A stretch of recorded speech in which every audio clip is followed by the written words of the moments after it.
Hi and welcome to the first show of 2013. This is Retro Core Series 4 and today we're going to take a look at this game here on the Super Famicom. This is Biometal, one of my favourite shoot 'em ups, even though it's not really that good, but for some reason I like it. And we're also going to take a look at this, also Shite of the show. This is Planet Joke for the Sega Saturn. And believe me, this really is a joke. It's shit. And also as a little bonus, I'm going to open up this thing here, this little egg which costs 300 yen. What could be inside? We'll find out soon. But for now, let's take a look at some Super Famicom gaming action with Biometal.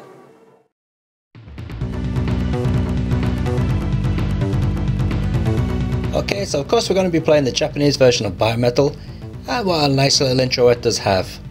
Spaceship flies across the screen, you get to see the stats of the spaceship with a lovely wireframe model, and then you see the pilots. Now unfortunately this game was a victim of let's change it for the West, mostly for America to be honest, and for example in Ranma's case they took out all the Ranma characters and replaced them with completely and utter shit generic characters, reason being nobody knew who Ranma was. Yeah, well no one knew who the new shit characters were either, but they still did it. Same goes with this game. So first of all, you'll notice the Japanese version has this lovely title screen with this very fancy Biometal writing. Very nice. The Western version has got this shit. Yep, and that is 2 Unlimited music in the background. Fucking awful. Not only that, but they give the pilots tans, I don't know why. And the guy's called Kid Ray, what the fuck? And the woman's called Anita? Well, not so bad that actually. I'm not content with just changing the introduction and the music to something god-awfully shit. They've also gone and changed the sprites. When you attack the big ships, they flash green instead of blue. Let's get that shit off and put the Japanese version back on. Okay, so I think it's plainly clear that you do not want to be buying the American version of this game. I don't know if it actually got a PAL release, but if it did, it would have been the same as the US version.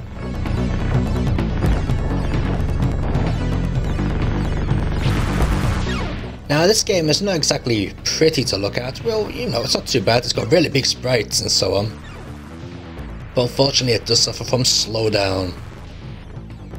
And the play mechanics are not really that spectacular. But the thing that really draws me to this game is the use of the option weapon. As you can see, these little balls here which I've just fired out across the screen. Now they work on the little charge bar which is at the bottom of the screen, which you can see it's all in blue right now. And what happens is if you release the option balls, you can have them rotating your ship and absorb all the enemy's bullets, or you can fire them off in any direction you wish. Now to fire them off is a little bit awkward at first, because to fire them up you gotta push down, to fire them off to the right you gotta push left, so basically it's the opposite of the direction in which you're pushing. But once you get used to this, it really does work well for your advantage within the game. Not only can you fire off the balls in different directions, but you can also have them, sound a bit like a Dutch person then, you can also have them rotate around your ship and expand outwards, which comes really handy when you want to take out a load of enemies which are circling you.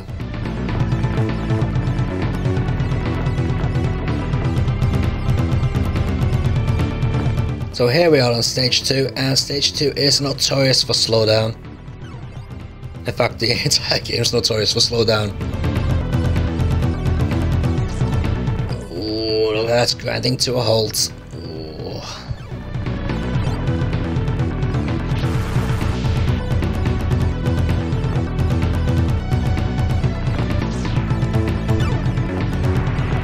Mind you, the slowdown does help you because the game is pretty tough, so without slowdown, especially on the bosses, you'll find yourself getting killed quite often. In fact, you still will, even with the slowdown.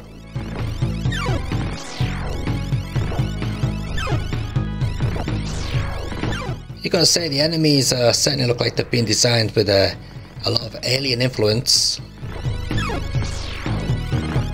In fact, there's these little guys that jump up and down on this stage, which do look like mini aliens.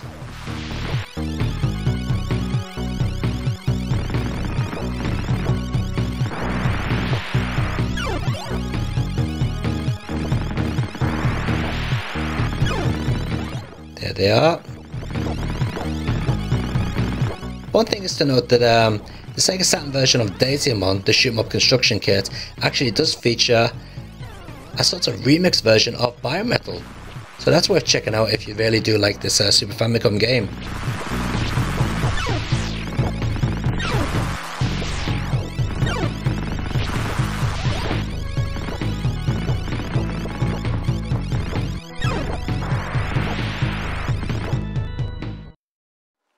Okay, so it's time to open up our little 300 yen egg. What the hell is inside it? That's what I want to know. Okay, so let's give it an open here.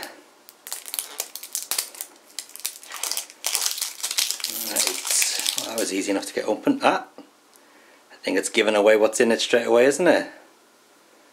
Yeah, a bit of metal slug, I think. Let's just pop it open. Oh, it's a tough one. Bloody hell. Nope, it doesn't want to open. There we go. Oh, that's a tough one to get out. Ah, okay. Well, first let's take a look at the little bit of paper that comes inside.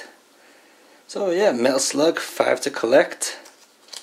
Oh, look at this. So let's see if this is what you get in the capsule. Right, so we get a tank, a figure, some little unpainted game character, and a Neo Geo cartridge. Lovely. Can you see that there? Don't know if this is going to autofocus in on that. Come on, autofocus please. No, it doesn't want to know, does it? Should have put it on manual focus. There we go. Lovely stuff. And it seems to be, oh man, you got to make it. Right, well, I wasn't expecting that. And it seems you can also get a Neo Geo cartridge. Lovely. Nothing on the back. So anyway, let's have a look what's in this bag here. Oh, I'm going to have to use my teeth for this one. Okay. Right. Oh well, so much for the extra character. But I do have a Neo Geo cartridge. Completely blank, mind you. So I'll tell you what. I'll just put this together and then continue filming later on.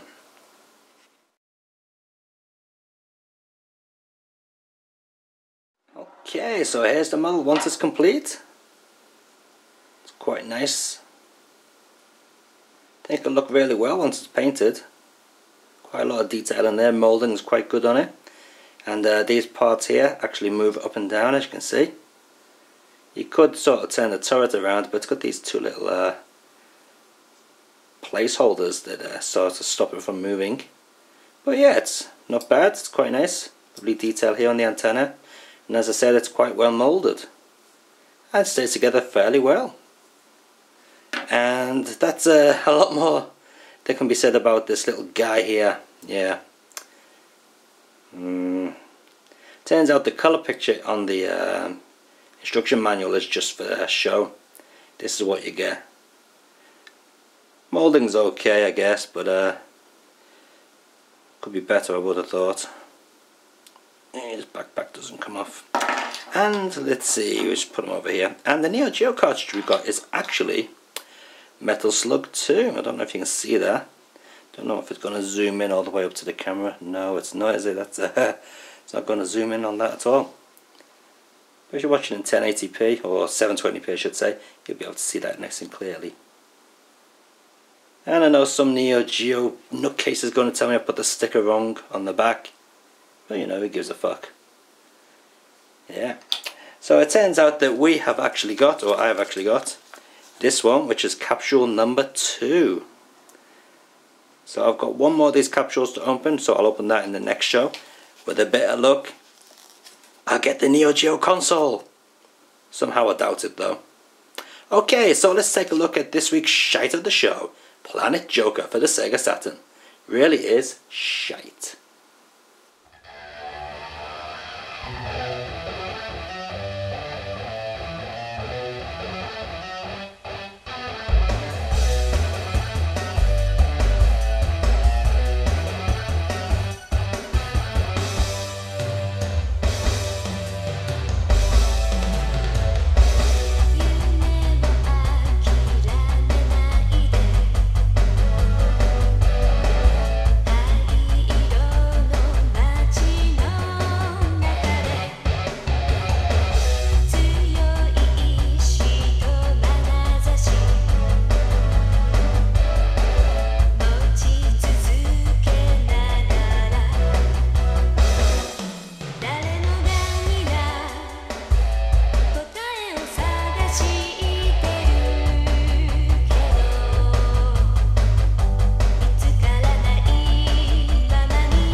Well, the introduction wasn't bad, but just wait till you see the game. Oh, straight away from the character select screen, you can tell this is quality shite. Just look at those robots. Bloody hell, I could do better myself. I bet you I could. They are pathetic. It's so blocky and chunky, man. They make Sega Saturn Virtual On look like the arcade perfect conversion. Mind you, that is a pretty good conversion, to be honest. Okay, yeah, my robot's sort of jiggling about, and he is quite brightly coloured. He's certainly going to stand out against the backgrounds. So yeah, before every round you get to listen to these complete and utter boring dialogues, and yeah, we'll just get rid of that. Wait for it to load in. Okay, so straight away you'll notice that the bullets do not come out of the enemy's gun, whatever the gun is. They sort of just come out of where you last were on the screen. Oh yeah. And yeah, you can certainly imagine how much trouble that's going to cause for taking down enemies. You wouldn't believe it. You're trying to line up your shot? Oh fuck, I missed the enemy because the bullet doesn't come out where I think it's going to come out of.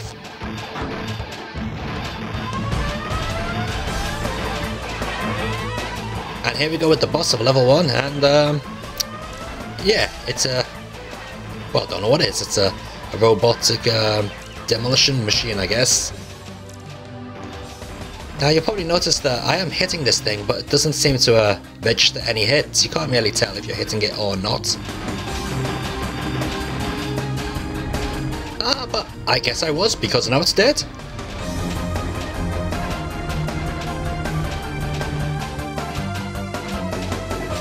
But no content with you having to kill the baddie one time, they make you do it a second time. Yeah, pretty much all the bosses are like this. Watch this, he'll come back on now.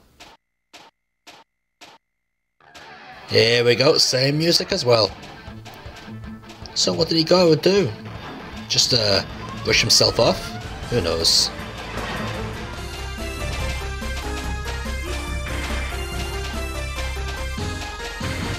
Now you're probably wondering, why is this game so jerky? Well, it's jerky because it is jerky. It's pretty shit.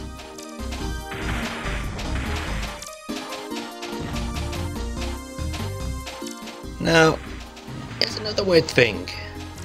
Why the hell are the enemy craft following the route of the road? Doesn't make sense. If you're in an airplane or a spaceship, surely you can fly anywhere. You don't have to follow the road, do you?